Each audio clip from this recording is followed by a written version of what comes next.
Every night, just as the house settles into silence, and the wind begins to brush softly through the dried branches outside, my mother wakes up again. She doesn't turn on the light. She doesn't call for anyone.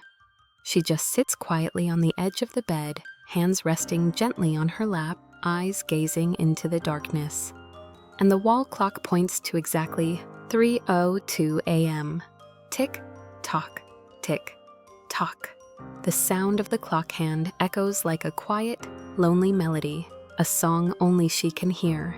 Nothing unusual happens, no nightmares, no loud noises, just her body waking up on its own, as if someone had whispered her name from the invisible world.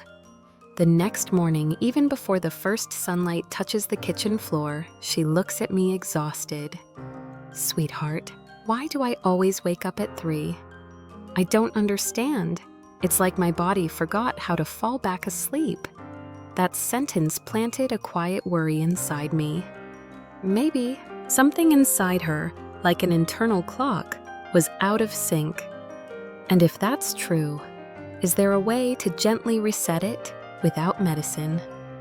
My mother always went to bed on time. Every night at 9:00, she folded the kitchen towel, turned off the living room lights, and went to bed like a perfectly timed old clock. But still, she never slept through the night. At exactly 3:00 a.m., she would wake up, no alarm, no noise, just a strange feeling as if someone had cut her sleep in half. She said, I open my eyes, see the clock. I know it's not morning yet, but I just can't sleep again. My mind is calm, but my body won't stay still. She would lie still for 10 minutes, then 20, then slowly get up and pour herself a warm cup of tea. From 3 to 5 a.m. time drifted by like smoke, silent, unnoticed. In the morning, she got up as usual, but her eyes were dull hands, slightly trembling as she held a spoon. She couldn't remember the name of the neighbor's kid. Her words came slowly, like her brain had to walk a long path to find each one. That's when I started to worry, because technically she had slept 6 hours. But her body didn't feel rested, it felt unfinished, like a play that never reached its final scene. I started to dig deeper and discovered something important. 3 a.m. is the deepest point in the natural human body clock. It's the time when we're supposed to be in our deepest sleep. But if we go to bed too early or on inconsistent schedules, our brain may misinterpret the signals and think it's time to wake up. It activates the body even if it's still dark, even if the heart isn't ready. Simple explanation. We all have an invisible clock inside our circadian rhythm. It tells us when to eat, rest, sleep. But if we sleep too early, 800, some days 9:30 on others, or keep bright lights on right before bed, that clock goes out of sync. And then 3:00 a.m. becomes a door that opens not to peace, but to unwanted wakefulness. I looked at my mother sitting by the window at 5:00 a.m., tea in hand, eyes quietly lost in the empty yard. She didn't complain. She simply lived through each shortened night without knowing why. I thought of people watching this video. Maybe you too have woken up at 3:00 a.m. and quietly asked yourself, why this hour again? If you're like my mom, you are not alone. Maybe your body isn't broken. It's just listening to the wrong bell from the clock within. I started tracking my mother's sleep like a gardener watching for the first signs of spring, noting what time she went to bed when she woke up and how she felt when she entered the kitchen. The first line in my little notebook read, asleep, 8:10 p.m., awake, 3:07 a.m., drank tea, couldn't fall back asleep. The third line, asleep, 8:00 p.m., awake, 3:00 a.m., silent, tired. I paused. A pattern was taking shape. The earlier she went to sleep, the earlier she woke up. And when she woke, it wasn't because she wanted to. It was because her body thought the night was over. So I gently asked Mom, can we try something small? Just go to bed at exactly 9:30 p.m. every night. Not earlier, not later, like a little promise to yourself. She looked at me, eyebrows raised. You mean sleep time changes how I sleep? I nodded, saying nothing more, because I knew it's not logic that changes people, it's experience. That night we tried. At 8:00 p.m., I turned off all the white lights in the house. Instead, I lit warm amber bulbs like the last piece of sunset still glowing. No TV, no phone, just soft music and the sound of a kettle quietly bubbling. I poured her a cup of warm water. No tea, no caffeine, just warmth and silence. She didn't say much, just sipped quietly in the soft golden light. At 9:30 p.m., she walked into her room. No complaints, no mention of what if I can't sleep. Just a gentle close of the door, like folding a page, after reading the most peaceful line. The next morning, she woke up at 5:00. I heard the soft broom brushing the porch. When I stepped outside, she looked at me, and there was something bright in her eyes. I didn't wake up at 3, she whispered, not sure why. But for the first time in months, my sleep felt whole. Nothing woke me. We kept going. Day 2, she slept until 5:20. Day 3, 5:30. No pills, no doctors, just softer lights, a consistent bedtime, and quiet companionship. Each night before bed, she started writing in that notebook herself. 9:30, asleep. 5:30, awake.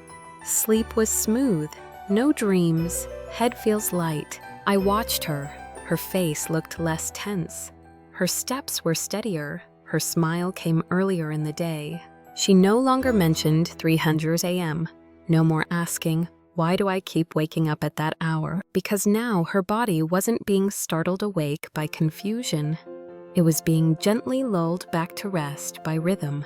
And just like that, after many nights disrupted by an invisible clock, my mother began learning how to reset time with tenderness at 9:30 each night. When I was little, my mom used to tell me, to stay healthy, you have to eat on time and sleep on time. And yet in her later years, she forgot that wisdom, not because she didn't remember it, but because the world around her changed so fast. Her once steady routine, as predictable as the ticking of an old clock, had become scattered. Some nights she went to bed at 8:00. Other nights not until 10:00.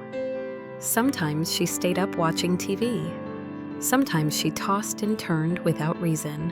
And gradually, the 3 a.m. awakenings became more frequent, more vivid, and more chilling. So we made a decision to adjust things slowly, gently, like turning the hands of an antique clock that needed patience and care. I called it 3 steps to lock in sleep time, so sleep can come back. Step 1 of fixed bedtime: a date with yourself. I invited Mom to think of 9:30 p.m. as the time to fold the day. Not a rushed bedtime, but a soft close to the day's pages so we wouldn't carry unfinished worries into sleep. We made it a habit, no sleeping before 9:15 and not later than 9:45. Even if sleepy early, we held off gently. Even if visitors or a good movie, we paused and said, let's save the rest for tomorrow. Like each night was a new chapter, and 9:30 was the quiet period at the end of the sentence. Step 2, amber lights, telling the body, it's time to rest at 8:00 p.m. I turned off all white lights in the house. Instead, I turned on amber lamps warm like a cozy fire. Every time I lit that golden glow, Mom would sigh softly. This light makes my whole body soften. It feels calm. We also turned off the TV by 8:00. No noise, no stimulation, just quiet music, or sometimes nothing at all. Just the sound of tea as being poured a soft page, turning the hush of the body settling in. Simple science blue light from phones and TVs can block melatonin, the hormone that tells us it's time to sleep. But amber light like sunset signals the brain gently. The day is over. It's time to slow down. Step 3, Write a gratitude line or fold a cloth. Not everyone likes to write, but everyone can do something small to settle the mind. Mom chose to write. Each night at 9:20, she opened her little notebook and wrote one line. The breeze today felt nice. Dinner reminded me of your dad's favorite fish. No phone calls today. Peaceful. And on nights she didn't feel like writing, she folded a cloth. No purpose, no perfection. Just a familiar motion to tell her mind, the day is done. We can rest now. Gentle explanation. These little rituals, writing, folding, pouring tea, are like anchors for the mind. They quietly say, let go, we're safe now. And since we began those 3 steps, my mother no longer wakes at 300 a.m. because of a broken rhythm. She no longer says, why do I keep waking up at that exact time? Instead, she smiles in the morning light and says I must have slept deeply last night. I don't remember a thing. And just like that, my mother no longer floated through broken nights. She learned to live in rhythm again and sleep, like a child in her own embrace. One foggy morning, my mother said to me, her voice still carrying the hush of the night, it's like someone keeps waking me up at 3 a.m., and I just can't resist.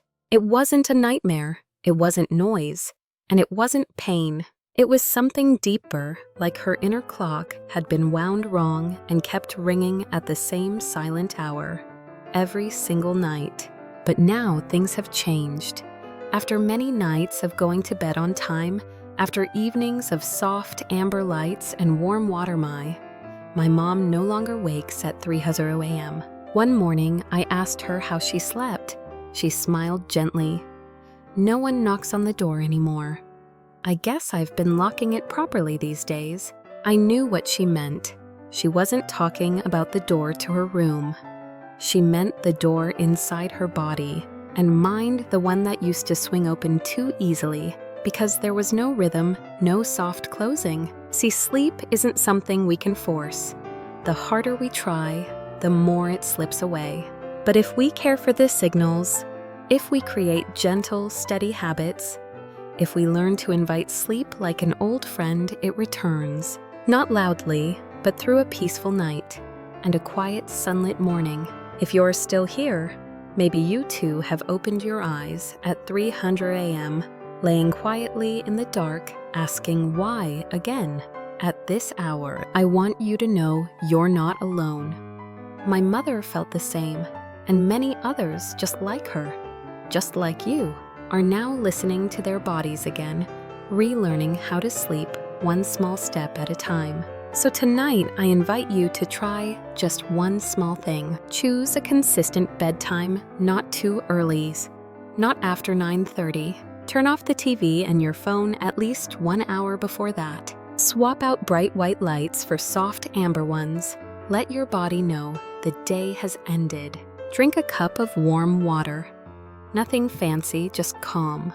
Write down one thing you're grateful for, or simply fold a cloth like my mother does. No need to be perfect, just be gentle and be consistent.